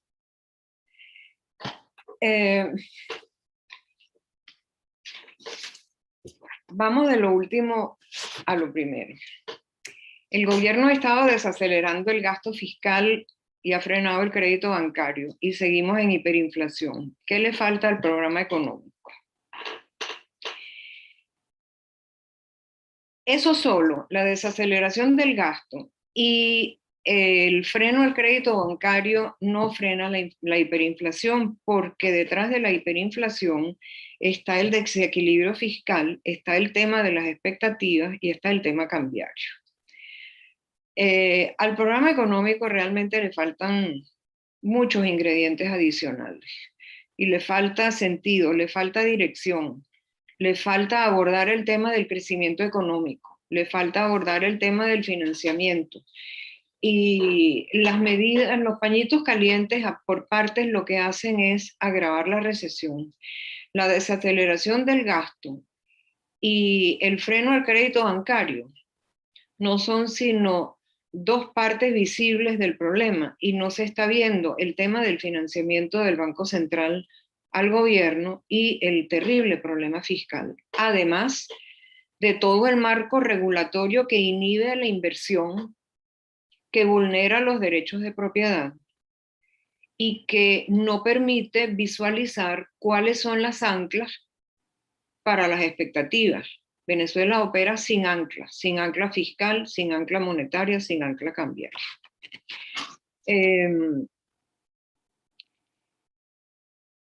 El Fondo de Estabilidad Macroeconómica. Venezuela nunca tuvo un sistema de estabilización macroeconómica, y si se hubiese constituido cuando fue propuesto inicialmente en el año 40, quizá otro gallo cantaría y Venezuela hubiese podido tener un fondo de estabilización a la altura de lo que tiene Noruega o Singapur o Malasia u otros tantos países. El Fondo de Estabilización Macroeconómica es un ingrediente muy importante, pero en Venezuela se buscó una solución formal y no de fondo. Se evitó crear un fondo de estabilización macroeconómica por mucho tiempo. Fue creado cuando no había fondos, a comienzos de los 90. Se le hicieron unos aportes a costa de endeudamiento y fueron flor de un día. Al poco tiempo se usó y desapareció. Claro que Venezuela necesita un fondo de estabilización, pero para obtener un fondo de estabilización, primero tenemos que tener fondos para pagar vacunas, para pagar alimentos, para bonificar a los desempleados. En fin, si tuviésemos exceso, y sin duda lo podríamos desarrollar, nos toca una estabilización construida dentro del sistema fiscal y un fondo de estabilización macroeconómica. No basta con aprobar una ley y dictar un decreto. Eso no funciona así. Y me disculpan, sé que habían varias otras preguntas, pero no las tengo a la mente. No, esas fueron todas, profesor. Profesor Hermes Pérez.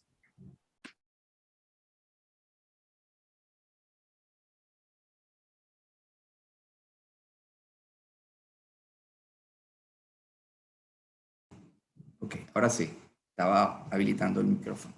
Fíjense, la pregunta, déjenme leerla aquí, el gobierno ha desacelerado el gasto fiscal y ha frenado el crédito bancario, llevan 3 años y seguimos hiperinflación. Bueno, sí y no. Sí.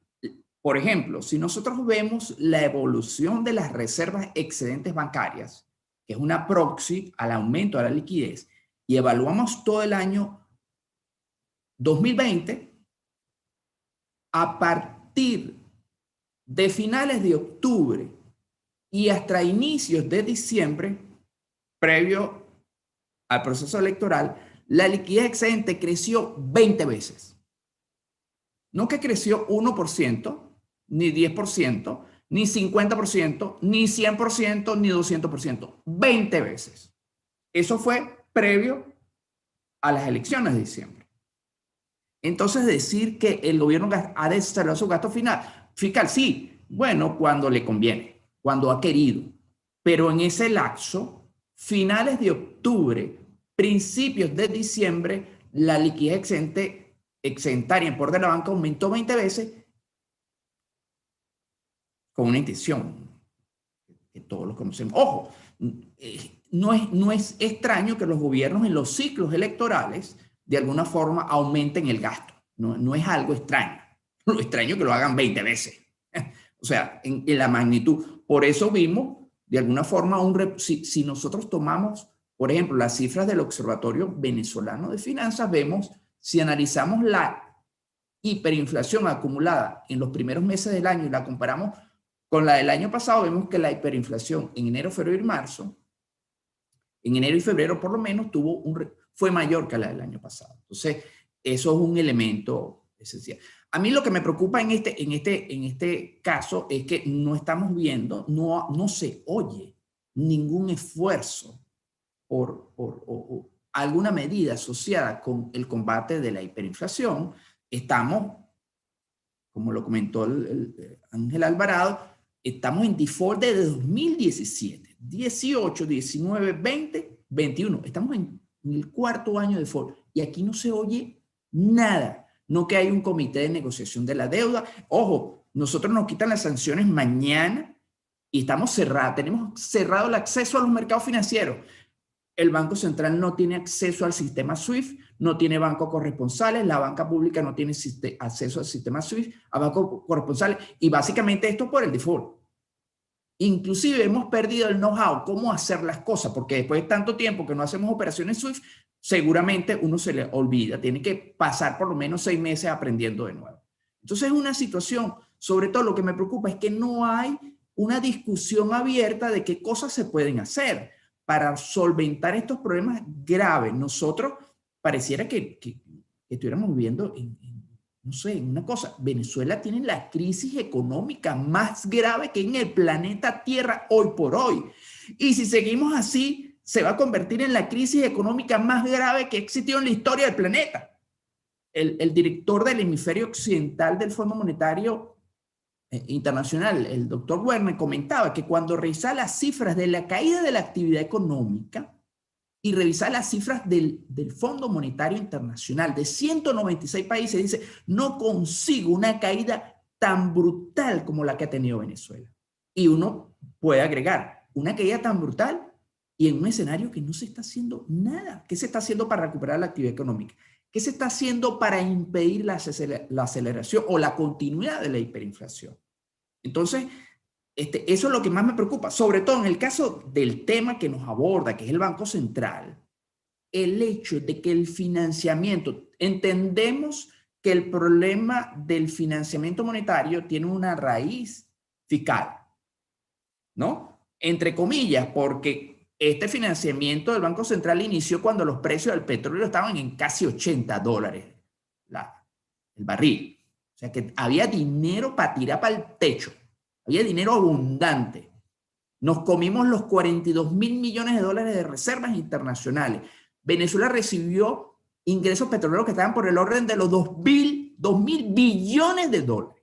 Una cosa, uno revisa lo que ingresó por balanza de pago hasta la última cifra que publicó el banco y las cifras son alucinantes. Y seguimos en esto. Y no se discute aquí como que si no hubiera hiperinflación. Los entes públicos no están hablando de eso, en el Banco Central no se habla de eso.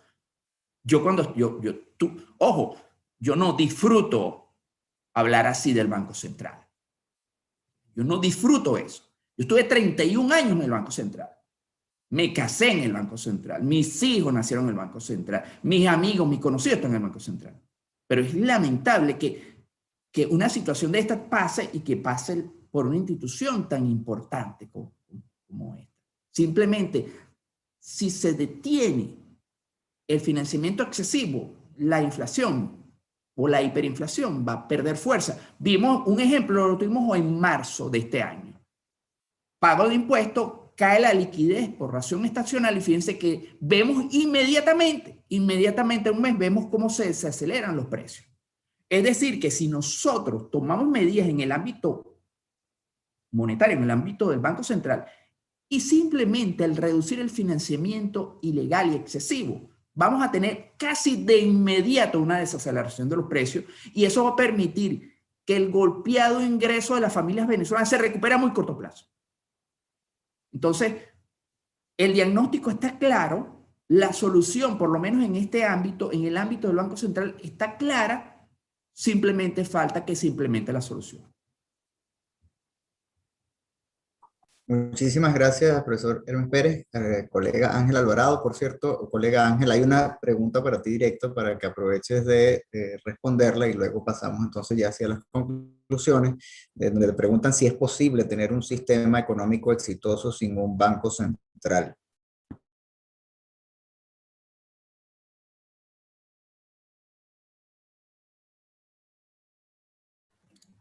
Ok. Bueno, la verdad que ha sido muy interesante esta discusión y uno va oyendo y le provoca seguir recordando cosas y aportando, ¿no? El primer aló presidente, en el año 99, Hugo Chávez habló del Fondo de Estabilización Macroeconómica y dijo que el fondo creo que se ahorraba en la medida que el precio del petróleo superaba los $12. Y Chávez dijo, no, $12 es mucho. Cuando el precio del barril de petróleo esté por encima de $7, empezamos a ahorrar. Bueno, sabes muy bien que con el precio a 150 no se ahorró, a 100 no se ahorró. Y esto ha sido un gran desorden fiscal en los momentos de altos precios del petróleo, y eso es parte de todo el problema que tenemos. O sea que el Fondo de Estabilidad, hablando del Fonden y todo esto, pues requiere, y el Fondo de Estabilización requiere un diseño institucional y un compromiso político mucho más importante, ¿no? Creo que en esos temas institucionales es donde está la clave para resolver los problemas, ¿no? Luego el Banco Central actual es un Banco Central que no tiene ninguna independencia, y ellos mismos lo dicen, los mismos directores, ¿sabes? Entonces allí esperar que del Banco Central actual pueda salir una solución y qué es lo que puede hacer y que lo que está planteado allí es muy complicado, porque estos son temas institucionales, ¿no? Y se requieren cambios institucionales para que eso pueda funcionar. Actualmente el Banco Central está postrado al Ejecutivo Nacional, y de esa situación no va a salir porque se ha privilegiado el mantenimiento en el poder a toda costa, y bueno, eso ha pasado por la destrucción de la moneda, ¿no? Con tal de mantener a Maduro en el poder. Si un país puede ser exitoso sin un banco central, por supuesto que sí, puede ser exitoso sin un banco central. Digamos, hay economías como la panameña que funcionan sin un banco central. Ahora bien, la pregunta más bien habría que decir, ¿es lo más óptimo que un país pueda funcionar sin banco central? En mi opinión, no es lo más óptimo. Mi opinión es que es bueno que exista un banco central. Ahora, yo también creo en la competencia, y creo que ese Banco Central debe estar no solo regulado, sino que se debe permitir que la gente pueda escoger la moneda y protegerse de un Banco Central en el caso de que no haga bien su trabajo, ¿no? Entonces, Salvador también funciona sin Banco Central, y Ecuador. Ahora bien, ustedes pueden decir, bueno, pero la dolarización o no tener un Banco Central es la solución al problema. No. Se puede ser exitoso, pero no tener un Banco Central no es la solución. De hecho, porque la moneda no es el problema. La moneda es manifestación del problema. El problema es mucho más profundo. Cambiar la moneda no hace el país más rico de la noche a la mañana. Al país más rico lo hace en la medida que esté más educado, que haya más innovación, que haya más empresas, que haya más productividad. Y la moneda simplemente es un instrumento fundamental para mantener la riqueza de la población y suavizar los ciclos económicos que son normales en cualquier economía. Pero no es una panacea no tener un banco central. Y tampoco no tenerlo es la solución óptima, en mi opinión, para un país. Sin embargo, recuperar a Venezuela requiere recuperar la estabilidad de los precios, recuperar la estabilidad de la moneda, recuperar los salarios de los trabajadores. Y termino con algo que hemos venido trabajando en el Observatorio Venezolano de Finanzas, que es el índice de remuneraciones. El año pasado, según nuestras encuestas, el 16% en 2020 de los trabajadores del sector formal eran remunerados en dólares, 16%. Hoy en día esa cifra está en 46%, y para finales de año seguramente sobrepasará más del 50%. Y eso ha hecho una brecha muy grande entre el sector privado, que está remunerando en dólares, y el sector público, que sigue en bolívares. Entonces aquí hay una brecha muy grande entre el trabajador de la administración pública y el sector privado, y el gran perdedor de toda esta situación es el Estado. Y en este caso los trabajadores del Estado, maestros, enfermeras, policías, jueces, que son los peores pagados de este país, y eso termina de acelerar el colapso que está viendo la economía venezolana. Muchas gracias, Jesús, y muchas gracias a todos. Sí, bueno, muchísimas gracias de verdad a nuestros panelistas el día de hoy por habernos acompañado a este foro.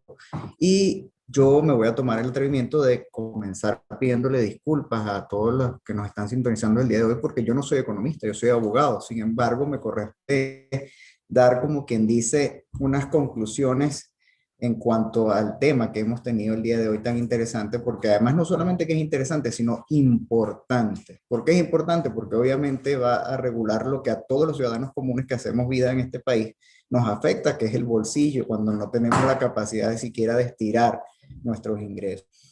Yo voy a poner un ejemplo que quizás la doctora Ruth de Criboy hacía énfasis hizo una frase que me hizo bastante eco y que es sumamente importante en esta situación, que es la estabilidad política.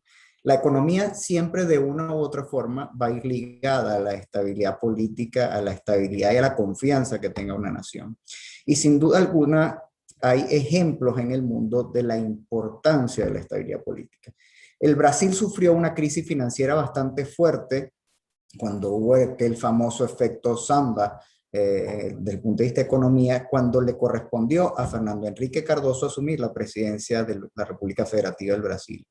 Y en ese momento se establecieron una serie de bases que iban a permitir al Brasil como nación crecer y estabilizarse en medio de la situación que tenían. Y un ejemplo de lo que debe ser el pragmatismo político y la voluntad política que siempre son necesarias para lograr una estabilidad económica y una política de Estado, y no una política partidista de lo que debe ser la economía, es que cuando, con todas las diferencias ideológicas que uno pueda tener con Lula da Silva, cuando este llega, prácticamente mantiene una estabilidad de la política económica que había emprendido Fernando Henrique Cardoso, y eso le permitió inmediatamente, dentro de lo que por supuesto su ideología implicaba, mantener una estabilidad económica en el Brasil. Y por supuesto le permitió, como quien dice, darle confianza al sistema financiero económico, que por supuesto reactiva la economía. Nosotros estamos ante una circunstancia que ya nuestros expositores el día de hoy han hecho prácticamente un análisis descarnado de lo que nosotros estamos viviendo y padeciendo, que no es más que una improvisación necia y caprichosa por algunas personas que ocupan cargos que quizás se podría decir de una u otra forma no han dado la talla o no han tenido la capacidad técnica para lograr que los venezolanos tengamos una estabilidad económica y que tengamos una calidad de vida lo suficientemente útil para que los ciudadanos no se vean afectados en su ingreso para poder supervivir. Nadie está hablando de que vamos a generar riquezas de la noche a la mañana, pero es que tampoco han tenido la voluntad ni siquiera de garantizar lo más mínimo de aquella frase o aquel pensamiento libertador que tanto se vanagloriaban y utilizaban, de darle la mayor suma de calidad posible a nuestros ciudadanos. La tarea que nosotros podemos tener a futuro, mediano y largo plazo es titánica. Y yo sí me atrevería a decir, y además soy optimista, en cuanto a la capacidad técnica y de preparación que tenemos en Venezuela. No solamente hoy lo estamos evidenciando con los tres panelistas que nos han acompañado, sino el futuro de estos jóvenes economistas que vienen egresando y que además cada día están más ávidos de conocimiento y de voluntad para trabajar e incorporarse a trabajar por el país, en cuanto a lo que debe ser, voy a utilizar la palabra refundación, si se puede aplicar, de lo que debe ser un banco central de Venezuela. Lo primero, por supuesto, implica la creación de una normativa jurídica que le brinde confianza al sistema económico-financiero, pero que además permita esa frase tan importante que además está consagrada en nuestra Constitución Nacional y en la ley del Banco Central, que es su autonomía. Y para eso también es importante tomar en cuenta un aspecto que hacía énfasis la doctora Ruth de Criboy en cuanto a lo que es la gobernanza del Banco Central y su directorio. Y yo sugeriría más adelante, en un futuro mediano, largo plazo, cuando existan las posibilidades de crear unas normativas jurídicas que permitan la regulación del ingreso y el concurso de los funcionarios que hagan vida en el Banco Central de Venezuela. No podemos tener advenedizos que vayan a experimentar y a jugar. Ya lo decía en algún momento Konrad Adenauer cuando la reconstrucción de Alemania, ¿quién experimenti? No hay momento ahorita para experimentar. Estamos obligados a trabajar con la mayor racionalidad y con la mayor capacidad técnica disponible. Y este concurso para los funcionarios que sean los más probos, los más idóneos, los más calificados para ocupar cargos dentro del Banco Central, no solamente a nivel de su directorio, sino aquellos que vayan creciendo desde el punto de vista de méritos dentro de la institución. Y por supuesto que esto garantice la autonomía necesaria para que tenga la voluntad política y la voluntad, inclusive, me disculpan el término, el francés, testicular, de decirle al Ejecutivo, no te podemos prestar porque esto pone en riesgo nuestro sistema financiero y económico. Todo esto, como ya lo decía, forma parte de la voluntad política que yo estoy convencido que hay que venir trabajando y elaborando en función de brindarle soluciones inmediatas también a los venezolanos, porque lo decía la doctora Ruth de Criboy, podemos hacer cualquier cantidad de cosas, pero si no tenemos mecanismos para adquirir las vacunas o dar préstamos inmediatos, no vamos a hacer mayor cosa. Y por supuesto, un rol importante que debe jugar también, a mi juicio, o a mi humilde juicio, el Banco Central de Venezuela en materia de política económica para el futuro, es el tema también de normar que nosotros no simplemente seamos un país monoproductor en materia petrolera. Esa interdependencia que existe actualmente entre Petróleos de Venezuela y el Banco Central de Venezuela, tenemos que como nación también trabajar en función de que otros rubros de la economía se puedan ir fortaleciendo de manera de que no haya dependencia de Petróleos de Venezuela para lo que impliquen los ingresos de nuestro país. Yo conversaba hace algunos años con gente de la Asociación Venezolana de Exportadores y la cantidad de capacidades que tenemos los venezolanos como nación para ingresar o insertar al mercado de competencias mundiales es sumamente importante, y eso pueden ser mecanismos de ingresos de divisas de otras fuentes que no sean estrictamente el petróleo. Quizás esto es muy soñador o quizás esto es una fantasía, pero es una fantasía viable y aplicable si se hacen si hay la voluntad política para trabajar en función de eso. Por supuesto, otro punto importante que tiene que haber en esa normativa jurídica es el papel del control y la supervisión que tienen que tener otros poderes públicos dentro de lo que debe ser la autonomía del Banco Central. Ciertamente debe tener su autonomía, pero también debe haber una balanza en contrapeso como en todo sistema público e instituciones. Y de ahí la importancia pues del control de la Asamblea Nacional como órgano legislativo y máxima representación de la voluntad popular depositada a través del voto de los ciudadanos para que exista una interacción entre el Banco Central y la Asamblea de fiscalizar, velar y trabajar coordinadamente en lo que implica la materia, la política económica de nuestra nación. Y otro punto extremadamente importante, evitar el tema del sobreendeudamiento del Banco Central, de financiamiento del endeudamiento público, del gasto público. Esas cosas tienen que estar estrictamente normadas. Al igual que nuestros ponentes, soy un firme creyente en que el Fonden debe desaparecer y aparte debe haber una rendición de cuentas extremadamente grande, porque hay una serie de dineros de la nación que deben recuperarse para poderlos incorporar a la economía en otras funciones. Y bueno, agradecido de verdad a nuestros tres ponentes la mañana de hoy por habernos acompañado. Hemos tenido una mañana de lujo, a quienes hacemos vida en el Instituto de Estudios Parlamentarios Fermín Toro, con la presencia de la doctora Ruth de Criboy, el doctor Hermes Pérez y nuestro amigo Ángel Alvarado. De verdad, muchísimas gracias a todos por su participación, por la paciencia de habernos escuchado y hacer el esfuerzo de consumir sus megas o su conexión de internet para estar la mañana de hoy.